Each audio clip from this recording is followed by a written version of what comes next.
আইনি অসুবিধাটা কি? আইন যদি থাকে আপনার অসুবিধাটা কি?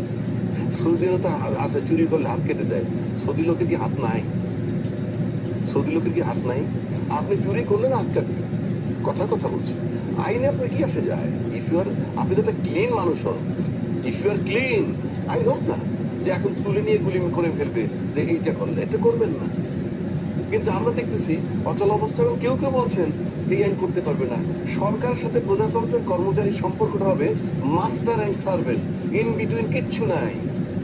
ইন বিটুইন কিচ্ছু নাই, যে যত কথাই বলেন। আপনার ভালো না লাগলে আপনি সরকারের আইন মানতে হবে আপনাকে। আপনি প্রজাতন্ত্রের সার্ভেন্ট, কথাটা আছে সংবিধানে বলা আছে প্রজাতন্ত্রের সার্ভেন্ট, লেখা নাই প্রজাতন্ত্রের লাট সাহেব।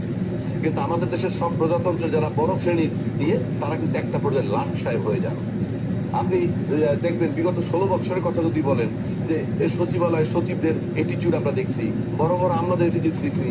বেনজির সাহেব কথা বলে কিভাবে দেখছি, সাবেক IGP army chief general Aziz কিভাবে কথা বলছে আমরা দেখছি।